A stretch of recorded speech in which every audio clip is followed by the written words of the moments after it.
నమస్తే AP today news bulletin కు స్వాగతం. నేను రియా. ముందుగా ముఖ్యాంశాలు. ఉత్తరాంధ్ర ప్రజల ఆరాధ్య దైవం సింహాచలం గిరి ప్రదక్షిణకు సర్వం సిద్ధం.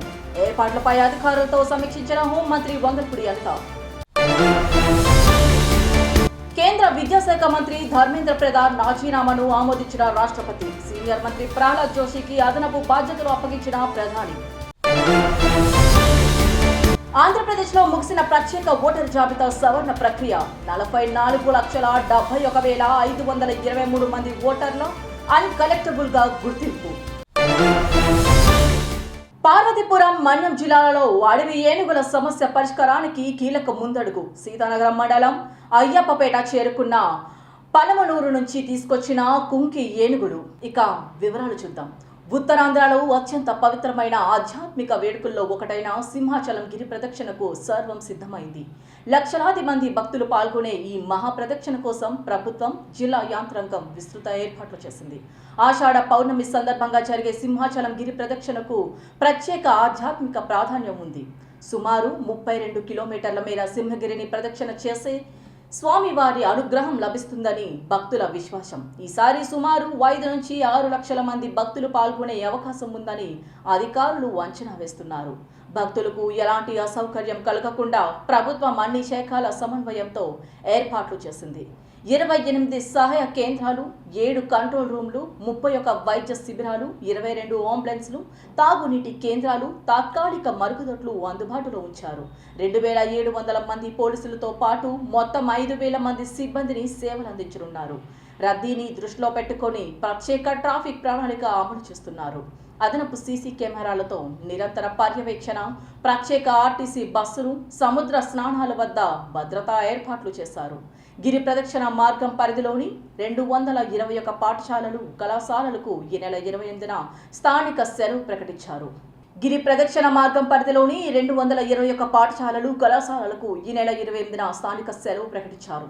ఈ సందర్భంగా రాష్ట్ర హోంమంత్రి వంగల్పూడి అనిత గిరి ప్రదక్షిణ ఏర్పాట్లపై విశాఖ కలెక్టరేట్లో అధికారులతో సమీక్ష నిర్వహించారు. సమీక్ష అనంతరం హోంమంత్రి అనిత మీడియాతో మాట్లాడుతూ భక్తుల భద్రత, సౌకర్యమే ప్రభుత్వ లక్ష్యమని అన్నారు. అన్ని శాఖలు సమన్వయంతో పనిచేస్తున్నాయని, అధికారులు ఇచ్చే సూచనలు పాటిస్తూ గిరి ప్రదక్షిణను విజయవంతం చేయాలని భక్తులను కోరారు. సింహాచలం లక్ష్మీ నరసింహస్వామి గిరి ప్రదక్షిణ మనందరికీ తెలుసు. ప్రతి సంవత్సరం కూడా చాలా ప్రతిష్టాత్మకంగా, అంగరంగ వైభవంగా, చాలా భక్తిభావంతో చేసే గిరి ప్రదక్షిణ ఈ సంవత్సరం జూలై 28వ తారీఖున రావటం జరిగింది. దానికి సంబంధించి ఇప్పటికే ప్రిపరేటరీ మీటింగ్స్ గౌరవ కలెక్టర్ గారు, అదేవిధంగా సిపి గారు ఆధ్వర్యంలో, జీవీఎంసీ కమిషనర్ గారి ఆధ్వర్యంలో, అదేవిధంగా ప్రజాప్రతినిధుల ఆధ్వర్యంలో 2-3 మీటింగ్లు కూడా చేయడం జరిగింది. అదేవిధంగా ఎండోమెంట్ డిపార్ట్మెంట్ వాళ్ళతో కలిసి ఈరోజు కూడా లోకల్ ప్రజాప్రతినిధులు, అదేవిధంగా అఫీషియల్స్ అందరం కలిసి ఈరోజు ఇక్కడ ఏర్పాట్ల గురించి, అదేవిధంగా భక్తులకు ఎటువంటి ఇబ్బంది కలగకుండా చూడటం ఒక ఎత్తు అయితే, ఆ 2 రోజులు కూడా ట్రాఫిక్ ఇబ్బందులు కలగకుండా చూసుకోవాల్సిన బాధ్యత కూడా ఈరోజు మా డిపార్ట్మెంట్ మీద, అడ్మినిస్ట్రేషన్ అందరి మీద ఉంది. కాబట్టి దీని మీద ప్రత్యేకంగా దృష్టి పెట్టడం జరిగింది. అయితే ఈరోజు మీ అందరికీ తెలుసు, లాస్ట్ ఇయర్ చూసుకుంటే గిరి ప్రదక్షిణకి దగ్గర 5 లక్షల మందికి పైగా భక్తులు గిరి ప్రదక్షిణ చేయడం జరిగింది. సుమారుగా 32 కిలోమీటర్లు.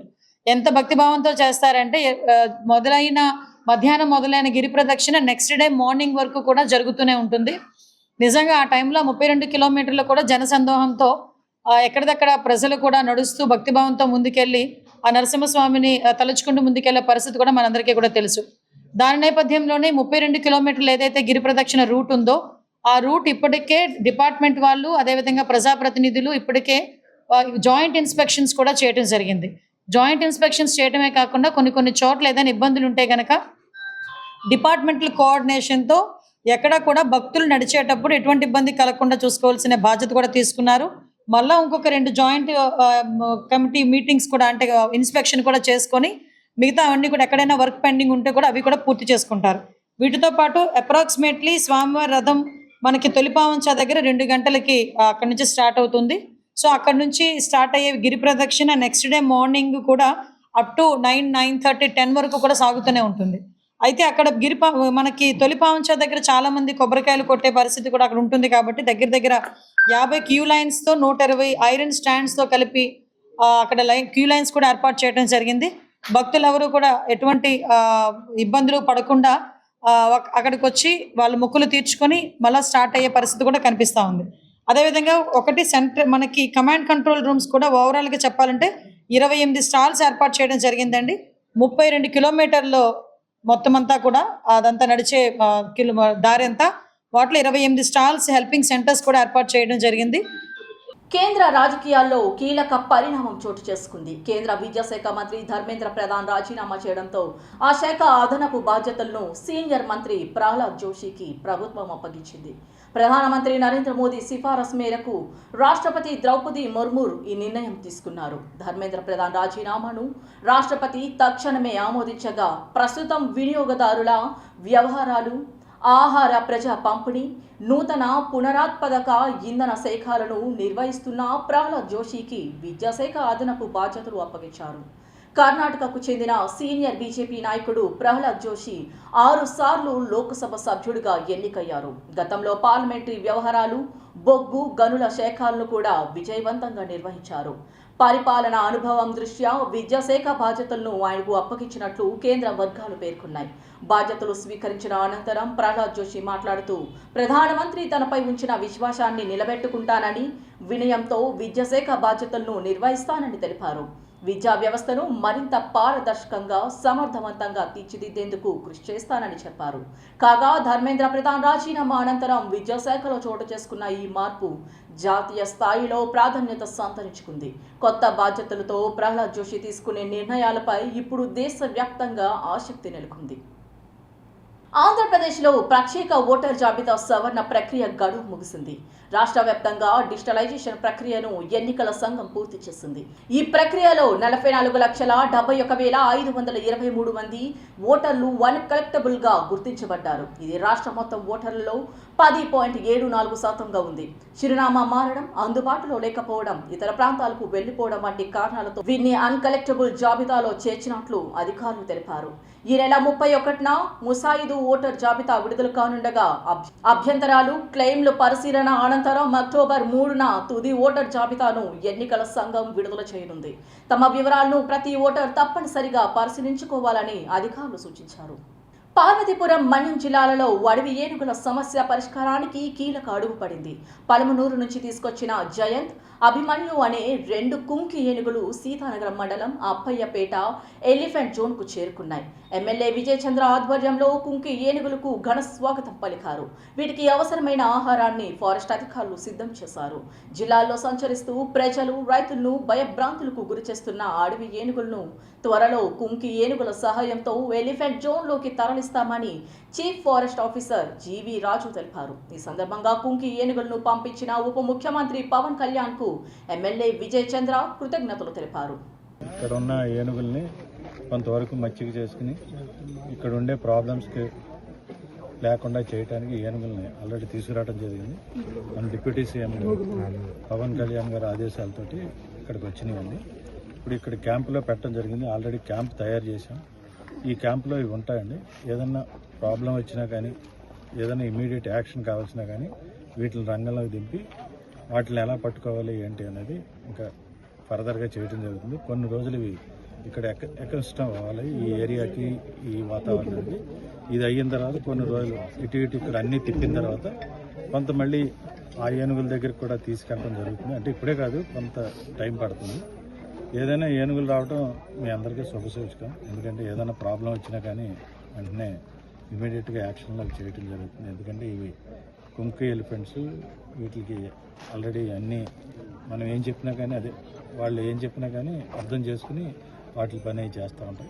ఇది ప్రస్తుతానికి ఇలా డెవలప్ చేయడం జరిగింది. ఇంకా ఫర్దర్గా కూడా ఈ ఏరియాను కూడా మళ్ళీ డెవలప్. విశాఖ నగరం మధురవాడ మిథునపురి ఉడా కాలనీ పరిధిలోని వేదాంత స్పెషలిస్ట్ క్లినిక్ లో రోటరీ క్లబ్ ఆధ్వర్యంలో గర్భిణీ స్త్రీలకు అవగాహన కల్పించేందుకు మదర్ అండ్ చైల్డ్ క్యాంప్ ను ఘనంగా నిర్వహించారు. రోటరీ క్లబ్ సహకారంతో నిర్వహించిన ఈ శిబిరంలో సుమారు 40 మంది గర్భిణీ స్త్రీలు పాల్గొన్నారు. ఈ సందర్భంగా వైద్య నిపుణులు గర్భధారణ సమయంలో తీసుకోవాల్సిన జాగ్రత్తలు, పోషక ఆహారం, ఆరోగ్య పరిరక్షణ, ప్రసవానికి ముందు తీసుకోవాల్సిన జాగ్రత్తలపై అవగాహన కల్పించారు. గర్భిణీ స్త్రీల సందేహాలను నివృత్తి చేసి తల్లి మరియు శిశువు ఆరోగ్యంగా ఉండేందుకు పాటించాల్సిన సూచనలు వివరించారు.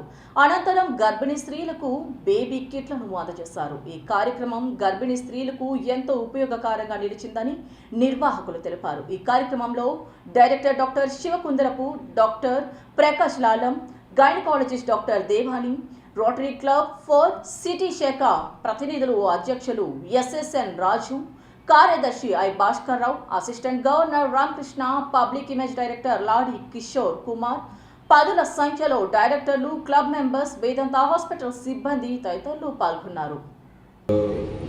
I thank him for that. ఇప్పుడు ఎన్ఎస్ఎన్ రాజ్ గారు ఓట్ ఆఫ్ థ్యాంక్స్ చెప్తారు ఇక్కడికి వచ్చిన కాబోయే తల్లులకి అందరికీ. Thank you.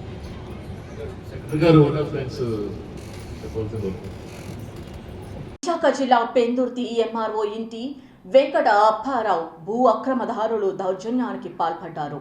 అక్రమ నిర్మాణాలను అడ్డుకునేందుకు ప్రయత్నించగా అక్రమణదారులు తిరుగుబాటు చేశారు.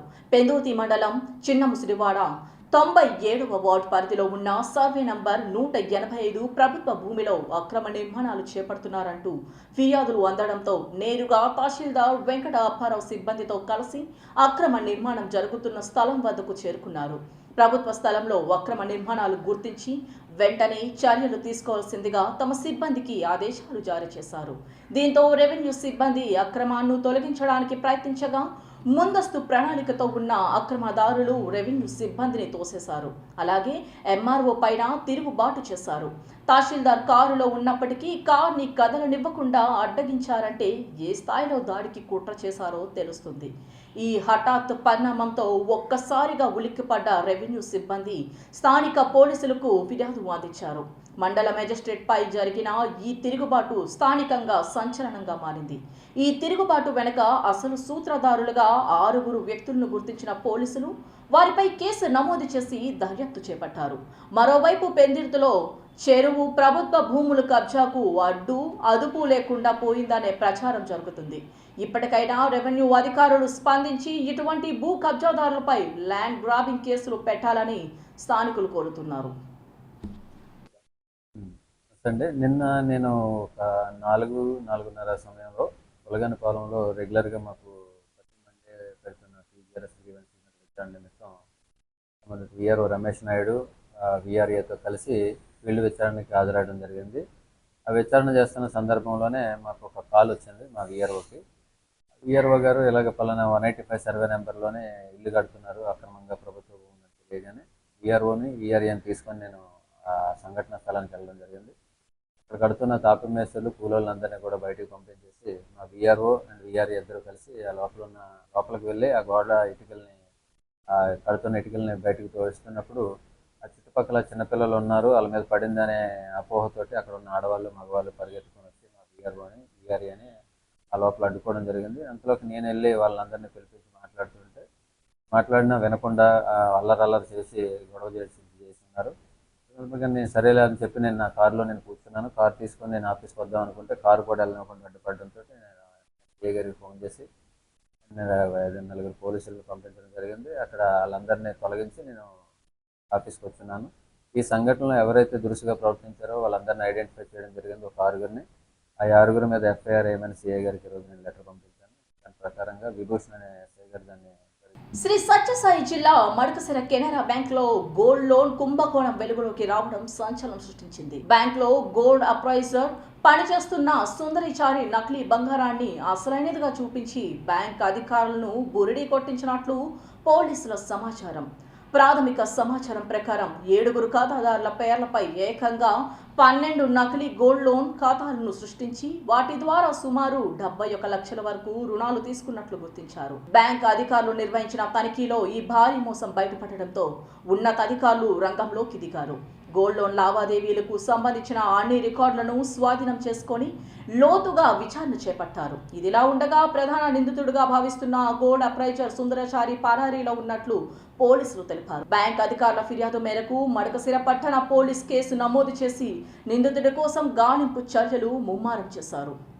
మడకసిర పట్టణంలోని కెనరా బ్యాంకులో అసిస్టెంట్ మేనేజర్ శ్రీనివాసులు గారు మాకు నేను అడిగిన వచ్చి కంప్లైంట్ చేసినారు. అప్రైజర్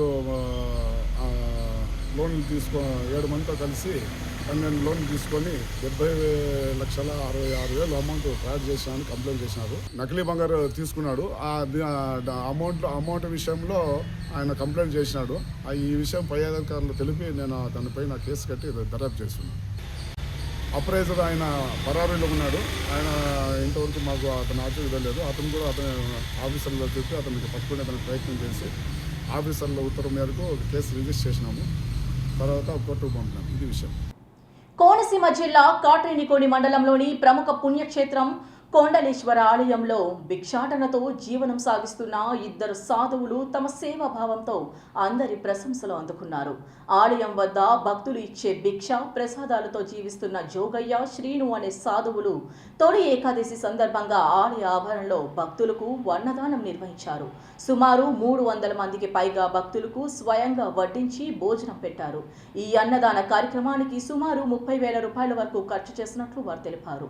2 ఏళ్లుగా భిక్షాటనతో జీవనం సాగిస్తున్నప్పటికీ తమకు వచ్చిన సొమ్ములోనే కొంత భాగాన్ని భక్తుల సేవకు వినియోగించడం విశేషంగా నిలిచింది. భిక్షతో జీవిస్తున్న సాధువులు సైతం సమాజానికి సేవ చేయాలనే సంకల్పంతో అన్నదానం నిర్వహించడం స్థానికులను, భక్తులను ఆకట్టుకుంది. వారి సేవా కార్యక్రమాన్ని పలువురు అభినందిస్తూ నిజమైన దాన గుణానికి ఇది నిదర్శనమని కొనియాడారు. విశాఖ మధురవాడ మిథిలాగుడి వుడా కాలనీలో వెంచేసి ఉన్న శ్రీ వెంకటేశ్వర స్వామి తొలి ఏకాదశి సందర్భంగా ప్రత్యేక పూజా కార్యక్రమాలు నిర్వహించారు. ఈ సందర్భంగా వెంకటేశ్వర స్వామిని దర్శించుకునేందుకు వందలాదిగా భక్తులు తరలివచ్చారు. శ్రీ సిద్ధి Vinayaka Venkateswara charitable trust chairman Kanagala Sushma మాట్లాడుతూ తొలి ఏకాదశి సందర్భంగా వేలాది మంది భక్తులు పాల్గొన్నారని తెలియజేశారు. నా పేరు సుష్మా అండి. నేను ఈ ఆలయ కమిటీ చైర్మన్ గా వ్యవహరిస్తున్నాను. ఈ తొలి ఏకాదశి సందర్భంగా వచ్చిన భక్తులందరికీ ఎటువంటి అసౌకర్యం కలిగించకుండా తీర్థ ప్రసాదాలని సక్రమంగా అందేలాగా మేము చర్యలు తీసుకున్నాము. ఈ ఏర్పాట్ల పట్ల భక్తులందరూ చాలా హ్యాపీగా ఫీల్ అయ్యారు. భారతీయ సనాతన ధర్మంలో ప్రతి తిథికి ఒక ప్రత్యేకమైన ఆధ్యాత్మిక, శాస్త్రీయ, తాత్విక ప్రాముఖ్యత ఉందని, వాటిలో ఆషాఢ శుక్ల ఏకాదశి అనగా తొలి ఏకాదశి దీనిని అత్యంత పవిత్రమైన పర్వదినంగా పరిగణించబడుతుందని ఆధ్యాత్మిక వేత్తలు తెలిపారు.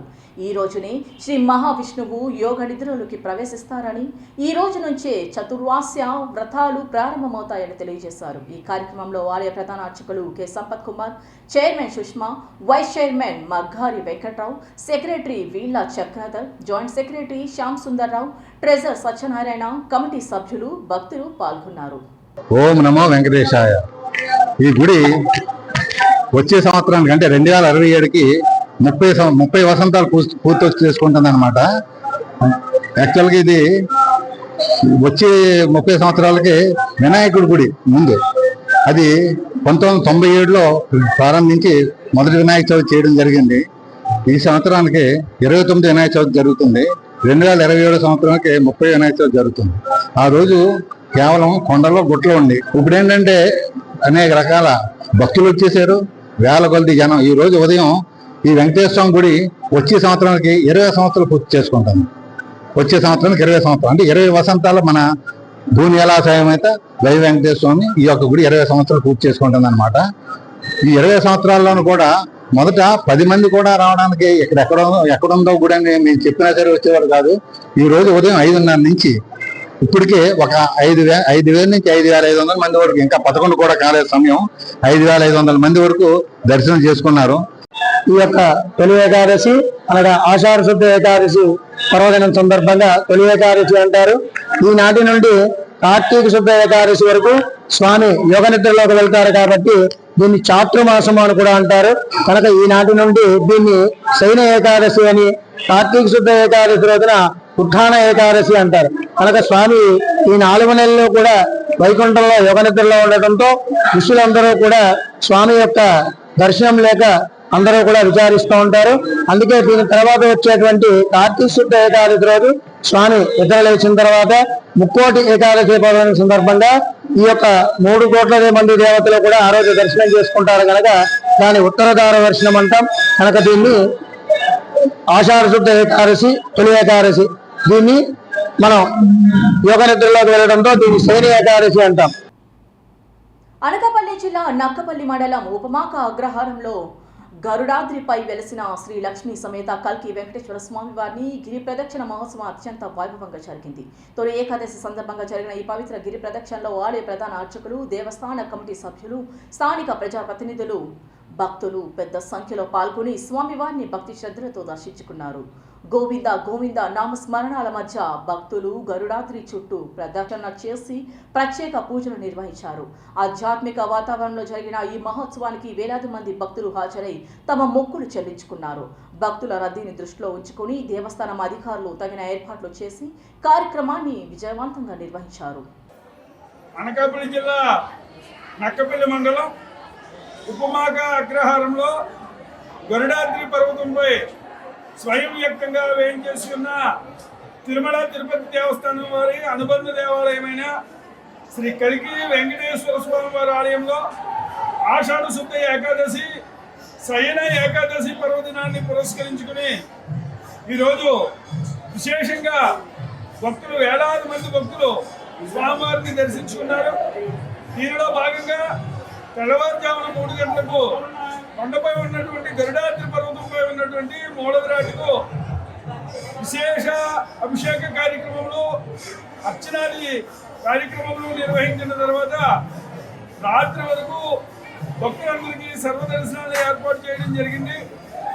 అలాగే కొండ దిగున నారద మహాముని ప్రతిష్ఠితమైనటువంటి ఆలయ క్షేత్రపాలకుడు వేణుగోపాల స్వామి వారి సన్నిధిలోను ఉపాలయములలోను ముందుగా నిత్యార్చన కార్యక్రమాలను నిర్వహించిన తర్వాత భక్తులందరికీ రాత్రి వరకు దర్శన సౌకర్యాలను ఏర్పాటు చేయడం జరిగింది. దీనిలో భాగంగా ఆషాఢ శుద్ధ ఏకాదశి పర్వదినాన్ని పురస్కరించుకుని విశేషంగా అశేషమైనటువంటి భక్తజన సమూహం గోవిందనామ స్మరణల మధ్య శ్రీనివాస భక్త సమాజం ఉప్మాక గ్రామం వారి ఆధ్వర్యంలో గిరి ప్రదక్షిణ ఉత్సవాన్ని గరుడాద్రి పర్వతం చుట్టూ ఘనంగా నిర్వహించడం జరిగింది. కలియుగంలో అవసరమైనటువంటి దశావతారాల్లో చివరి అవతారం కల్కి వెంకటేశ్వర స్వామివారి అవతారాన్ని కృతయుగం నాటికి ఆలయంలో స్వామివారు ఏం చేశారని, అందుకే ఈ స్వామివారికి ఉపమాక వెంకన్న అని పేరు. వార్తలు ముగించే ముందు ముఖ్యాంశాలు మరోసారి. ఉత్తరాంధ్ర ప్రజల ఆరాధ్య దైవం సింహాచలం గిరి ప్రదక్షిణకు సర్వం సిద్ధం.